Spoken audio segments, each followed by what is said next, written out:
kadikit sa aking mga kadikit dyan. Maraming salamat po sa patuloy niyo po pagsubaybay. Ang ating pong topic ngayon ay ang kung bakit po nababawasan ang ating saging. Yan po ang isa sa maraming tanong po ng ating mga kadikit, mga kapatid, mga kaibigan. Ayan. Simpleng-simple lang naman po kung bakit po nababawasan ang ating saging. Halimbawa po tayo ay nasa isang live ng ating mga kadikit. Ayan, mga kaibigan, kadikit, mga kapatid. Ayan. Simple lang po. Kung tayo po ay nasa isang huwag po tayong basta-bastang palipat-lipat po. Huwag po tayong basta-basta magpapalipat-lipat. Dahil kada tamsak po natin sa ating kaibigan at tayo po ay biglang bababa, yan po ay isa sa kadahilanan kung bakit po binabawasan tayo ni Lolo ng saging. Ito po ay hindi natin maiwasan dahil gusto natin magparami ng saging, pero dapat po dahan-dahan lang po dahil hindi naman po madalian yan. Kung gusto niyo pong kumain ng saging, kumain ng saging, simple lang yan. Mag-stay po kayo ng 1 to 2 hour sa inyong mga kapatid, kaibigan. Ayan, mga kadikit. Mag-stay lang po tayo ng 1 to 2 hour. Yan, okay po yan. Lalo po marami po tayong mabibigit na saging. Saka kailangan po nating i-maintain na ang pamimingwit po ng saging ay pagbabaho ng bahay. Ayan. Dapat po ay ating tamsakan. Yan, tamsakan po natin. Kaya kailangan po tayo maging honest din po tayo. Kapag po tayo binigyan ng saging, tayo po ay magbigay din ng saging sa ating mga kapatid. Ayan, mga kadikit. Yan, kailangan po natin din suklian ang kanilang magandang kalooban dahil binibigyan ho nila tayo ng makakain na saging. Ganun po. Saka lagi lang pong paalala sa inyo mga kapatid, yung pagiging nagmamadali po kumbaga sa dumami ang saging nasa sa inyo po yan, pero mas maganda po yung sa isang live stream na ganyan, kailangan po natin na magmadali. Huwag po tayo magmadaling bumaba kapag po tayo nasa isang mga live ng ating mga kadikit, kaibigan. Dapat po ang ginagawa natin ay mag-stay man lang tayo sa kanila, makipag-banding yan, makipagdikitan, makipagtamsakan, makipag-agawan ng saging yan. At saka po ang isang pinakamaganda na gagawin po natin para hindi po talaga tayo mahulog mga kaibigan at hindi tayo bawasan ng saging na sinasabi nyo na lagi po kayong nababawasan ng saging yan. Yung pong palipat-lipat agad. Palipat-lipat. Opo, may ganun po talaga. Maghihintay po tayo na matagal, sakripisyo po. Pero yung bandang huli naman po sa totoo lang, yan po tayo makakakuha ng napakaraming saging. Opo, maraming saging po yan. Kaya kailangan po mag-i-stay po tayo sa isang nagla-live na ating kadikit, kaibigan, yan, mga tagapagsubaybay, yan. At lahat naman po tayo magkakaroon ng saging. Yun po bang sa isang araw ay magkaroon ka ng 10 na saging, napakalaking tulong po nun. Sa isang buwan po, ilan po ba yun? 10 times 30, ilan po? Napakalaki na rin po nun sa 10. Araw-araw na lang po makasampu po tayo na saging, mga kaibigan. Busog na busog po tayo niyan, hindi po tayo magugutom sa 10 saging. Kaya subukan po natin na mag-stay sa isang kaibigan natin na tagapagsalita dito sa harap ng camera, sa harap ng bidyong ito. Yan, mga nagla-live na yan na ating mga kaibigan. Atin po silang dapat ay tamsakan din. Sila po ang una nating tatamsakan dahil sila po ang nagbibigay ng saging sa atin, sapagkat po siya ay nag-iimbita upang tayo ay lumapit sa kanyang tahanan, upang tayo po ay magkakilala, magkadikit-dikit, magkabingwit-bingwit, at higit po sa lahat, Yung po yung hinahanap natin saging, nandyan po yan. Tsaka yung pagiging honest po, halimbawa po, nagbigay po ako sa iyo ngayon ng saging, binigyan kita, inunahan kita ng saging. Mas maganda po yung binabalikan po natin ng saging, binibigyan din po natin siya ng saging. Kumbaga sa English nga daw give and take yan sinasabi nila. Kaya ako po sa inyo, ugaliin po natin yung kapag binigyan po tayo ng saging, bigyan po ng saging natin sila.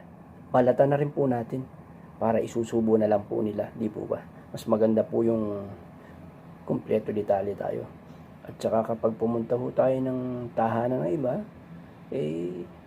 kung meron naman po silang ipinakikita na 1 minute, yan, 1 minute na lang pinakamatagal, pwede po nating silang matulungan. Pwede po natin silang matulungan. Ayan, yung mga tinatawag po nilang WH na yan. Konting-konting sulyap lang kaibigan, tapusin lang natin 1 minute na yan. 1 minute sa ating mga kaibigan na pinapasyalan natin. At doon po, pwede rin po kayo makakuha ng saging doon. Kung kayo po'y tapos na sa kabila, pwede rin po kayo mamingwit sa ibang mga tagapagsalita sa harapan ng ating entablado o sa harapan ng ating camera. Yung mga nagsasalita po na yun, pwede po natin silang puntahan din. Yung mga iba, kung sakali po tayo aalis naman sa tagapagsalita sa harap ng camera, nawa po yung ating pasalamatan at tayo po yung magpaalam ng maayos sa kanya na kung hindi po sa kanya hindi tayo makakakuha ng saging, hindi tayo makakabingwit, tayo po yung taos-puso magpapasalamat sa kanila upang sa gayon po sa ating pagbabalik sa kanilang tahanan, sa kanilang harap ng camera, yan, tayo po yung malugod na tatanggapin nila. At kung ikaw naman po ay nilalamig, yan, ikaw po ay bibigyan din nila ng sweater. Yan. Basta po meron po kayong konting panahon na paghihintay kasi po hindi naman po agad-agad natin makukuha ang saging kung tayo po iaalis agad. Sapagkat ang ating pong tagapagsalita sa harap ng ating camera ay nandyan lang po, naghihintay ng mga kadikit, kaibigan, tagapagsubaybay. Ayan mga kapatid, dapat po ating ugaliin. Pinapaalala ko po ulit sa inyo para po hindi tayo mahulugan ng saging ay isa lang po. Oras po na pumasok ka po sa isang tagapagsalita sa harapan ng camera, guys, galiin po natin mag-stay po sa kanila. Chikahan po tayo, kwentuhan. Kung may gusto kang itanong sa kanya, pwedeng kanyang sagutin. Sapagkat kaya ako siya nagsasalita dyan upang mayroon maipayo sa inyo kung ano mga gusto niyong katanungan ay kanyang sasagutin. Sapagkat po yun ang kanyang trabaho. Ang sumagot sa ating mga katanungan, lalong-lalo na po sa ating mga baguhan dito sa larangan ng industriya, ng YT. Rapat lang po tayo na gumalang sa ating tagapagsalita sa harapan ng camera. At saka po nga pala yung mga kadikit natin, paalala lang po ulit, kung tayo po ay nadikitan, nabigyan po tayo ng saging, balikan po natin sila. Maging honest po tayo para po tayo ay masaya, maligaya, at talagang tuwang-tuwa po kapag tayo nakabingwit ng saging. Yan naman po saging na yan ay hindi po natin na madalian, kagaya nga po ng sinasabi ko sa inyo. Kung sa isang araw makalima ka, 5 na lang guys, or 10, yan, sige, 10 natin yan. Araw-araw guys, makalima o makasampu ka sa isang nag-LS, sa isang humaharap sa camera upang ipaliwanag sa inyo kung ano mga dapat natin gawin upang tayo magkakilala, magkadikit-dikit, mga kapatid. Ayan, mga kadikit. Yan po ay inyong laging tatandaan. At paalala po, para hindi po talaga tayo mahulugan, mabawasan ng saging, ganun po ang gawin ninyo. Lagi pong ganun gagawin ninyo. Oras po na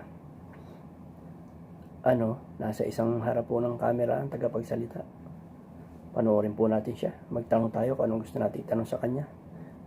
At saka higit po sa lahat, yung mga nagbibigay po sa atin ng saging, again and again po, ulitin ko sa inyo, ibigay rin po natin ang nararapat na saging para sa kanila. Balikan po natin sila. At sa mga kapatid, kaibigan, ayan, mga usap-usapan natin yan, isa lang din po ang paalala ko sa inyo, kapag po kayo ay gustong makakuha ng saging, mag-iwan lang po kayo ng tamang bakas, tamang anino sa kanila upang mabalikan po, upang matandaan ang ating daan patungo sa inyong tahanan para po kayo ay mabigyan din ng saging. Kung ay binigay nyo po sa kanila ay kompleto detalye, complete details, at kung ibinigay nyo po sa kanila ng kompleto package, yan, ibibigay rin po sa inyo yan ang kompletong package po ng ating mga kadikit. Kaya po kung ako sa inyo, guys, ganun po ang gawin nyo. Hindi po kayo mahulugan kung hindi po kayo palipat-lipat ng tahanan ng isang tagapagsalita. Pwede lang po kayo mag-stay ng 1 hour to 2 hour, yan. Pwede po yan. Sa totoo lang po, makakakuha na po kayo ng napakaraming saging dyan, sa totoo lang. Basta i-maintain nyo lang po na lagi po tayong maging magalang sa ating tagapagsalita, sa ating mga kadikit. At yan guys, mag-ugaliin po natin yan na magbalik po ng saging sa mga nagbibigay sa atin. Ganun lang po, para po tayo ay maging masaya lahat. Wala pong sasamaan loob sa atin. Kung tayo po ay nagbigay, tayo po ay bibigyan din. Yan po ang tatandaan ninyo. Tsaka mas okay po yung nagbigay ka, kahit hindi ka umasa na may kapalit agad. Sa totoo lang guys, ganyan. Hindi mo inaasahan na may babalik pala sa'yo. More than sa ibinigay mo sa kanila. Kaya wag na wag sasama ang loob ninyo sa mga taong hindi kayo nabigyan ng saging. Dahil kung araw man nila ngayon, hindi ka nabigyan, hindi ka nabalikan, malay mo sa susunod na araw mabalikan ka niya. At yun ay hindi man niya matandaan, at ikaw ay alam mo kung sino hindi nagbigay sa'yo. Magpasalamat ka na din kaibigan. Wag na natin mangitin na ikaw hindi nagbigay sa akin. Wag ganun. Gawin na lang natin na magpasalamat tayo. Kasi tayo mga kadikit, mga kaibigan, ayan, hindi lang naman po iisa ang pinupuntahan nating mga tagapagsalita, tagapagpaliwanag sa harap ng camera. Tayo po ay nagtatagpo-tagpo rin sa mga iba't ibang tagapagsalita, tagapagpaliwanag sa harap ng camera. Siguro po ay hindi na po lingid sa inyo na halos lahat po ng mga nagsasalita sa harap ng ating camera ay napupuntahan nyo na rin. Ngunit meron din po kayong talagang grupo na talagang sobrang kadikit kung tawagin yan, guys. Ganyan. Lahat tayo, meron tayo yan. May mga kadikit tayo dyan. Talagang ano yan. Kailangan meron tayong isang grupo, 2 or 3 grupo na magiging, pero mas maganda po kung magiging kadikit po natin sila lahat. Basta isa lang po masasabi ko, igalang po natin ang bawat isa. Kung bigyan po tayo ng saging, magbigay po tayo ng saging. At kung meron tayong sobra-sobrang saging, ibigay po natin sa mga nangangailangan, lalo po sa mga nag-uumpisa at maliliit pa lamang na kadikit natin dyan. At ang mga maliliit na kadikit naman po natin, pag kayo nabigyan, ay lubos po ninyong pasalamatan ang mga nagbibigay sa inyo ng saging. Dahil lahat po ay dadaanan ninyo po yan. Tulad namin, mga baguhan pa lamang po sa larangan ng mighty na ito. Tayo po ay magtiyaga. Huwag po tayong susuko kung kukunti pa man sa atin ng saging. Alam nyo po, lahat nag-uumpisa sa konting saging. Ganyan. Kumbaga sa makakuha ka 1, 2, 3 hanggang 5 sa isang araw. Susunod yan, tataas yan guys. Hindi palaging ganun. Kumbaga sa step by step tayo. Oh baby, napakanta na tuloy ako, sorry. Ganun na lang guys. Bali, ganun, pakinggan nyo lang po yung mga sinabi ko. Kung may mali man po sa sinabi ko na about dito sa saging na nahuhulog, kayo na pong bahala. Kayo na pong bahala guys. Ako naman po, may tamsak o wala, basta nakakapagbigay po ako ng konting payo sa inyo na nauukol sa panahong ito, sa ating mga humaharap sa camera, mga tagapagsalita, mga tagapagpayo namin, mga kaibigan, yan, mga kadikit. Nagpapasalamat po kami sa inyo dahil kung hindi po sa inyo, Dahil hindi po kami magkakadikit-dikit kung hindi sa inyo mga host. Hindi po kami magkakadikit-dikit, magkakakilala, magkakasubay-subaybay. Ayan, hindi po. Kundi po dahil sa inyo, kaya po kami lubos na nagpapasalamat sa inyo. Guys, paalala po ulit ang saging. Huwag po tayong basta-basta bababa, guys. At isa pa po guys, yung pagbababa po natin ng bahay, sana po ay huwag nating huwag po tayong baba ng bahay kung tayo po nasa isang LS. Yan po ay isa rin po sa napakalaking napakalaking kabawasan sa atin guys. Dahil tayo rin po ang mababawasan ng saging. Kapag po tayo sa isang tagapagsalita sa camera ay naglalapag ng ating bahay, huwag po tayong dire-diretso. Halimbawa po magbaba po tayo isang bahay, pagpagitan po natin ng mga 5 minutes or 10 minutes ganyan guys, bago po di tayo magbaba. Dahil didikit naman po yan guys sa atin. Shoutout pa nga po nila tayo eh. Basta tiyagain lang po natin, huwag po tayong basta-basta bababa. Basta yun po, paalala po, ang pagbaba po ng bahay 5 to 10 minutes bago po kayo magbitaw uli ng pangalawang bahay ninyo. Yan, ganyan po. Pero pagka sa mga lapagan po nilang tinatawag, wala na po tayong problema dahil ang tagapagsalita, tagapagpaliwanag po sa harap ng camera ang maglalapag ng ating bahay. Yan po ang tinatawag nilang lapagan. Minsan isa, hanggang dalawa, lagi pong paalala sa atin na bago po mawala sa screen, sa harap ng camera ang ating bahay, ay magbaba na po tayo para po hindi tayo malampasan ng ating mga tagapagsubaybay, ang mga tagapagbigay ng saging yan guys. Kaya po maraming salamat po kung may magustuhan man po kayo sa aking mga sinasabi dito. Kung may kabuluhan man po tamsakan nyo na rin po yan kahit paano kung okay lang po sa inyo. Kung hindi naman, wala akong problema guys. Ako po ay taos pusong magpapasalamat sa inyo na humarap dito sa harap din ng camera kagaya ng ating mga iniidolo na mga tagapagsalita, host sa ating harap ng camera. Maraming salamat po. Bago po ako mag end of this one, ang aking pagpayo sa inyo bago ako magwakas dito nga pala guys, sa aking ipinapayo sa inyo ay isa pong paalala. Tayo po ay ugaliin natin maghugas ng kamay, magmas yan. Pag po tayo ay lumabas ng bahay, ugaliin po natin na huwag munang humawak sa mga parte ng ating katawan, lalo po sa ating muka. Parte ng muka yan. Kung ano man po nandiyan sa parte ng muka natin na yan, huwag po muna natin hawakan. Ugaliin po muna natin maghugas ng kamay bago tayo humawak sa parte ng ating muka, ng ating katawan, ng ating mga kagamitan. Dahil kailangan po natin ng safety. Sa panahon po ng pandemya ito, mga kapatid, kadikit, tagapagsubaybay, ugaliin po natin yan. Yan po ang dalawang pinakamahalaga sa ngayon. Unahin po natin yan basta pero lumabas tayo ng bahay. Maraming salamat po. Ang inyong lingkod po, Hernan Rizzo po. Kung may makagusto po na dumikit sa akin, dikit lang po kayo. Huwag po kayo mag-alala dahil lihiti mo po ako na babalik sa inyo. Basta may tamang bakas nga po ang sinasabi ng ating mga tagapagsubaybay sa harap ng ating camera, tagapagsalita, host, yan. Maraming salamat sa inyo. Shout out pala host Just Prince yan, at sa aking mga kasamahan dyan sa Just Prince community. Shout out po sa inyong lahat. Ayan.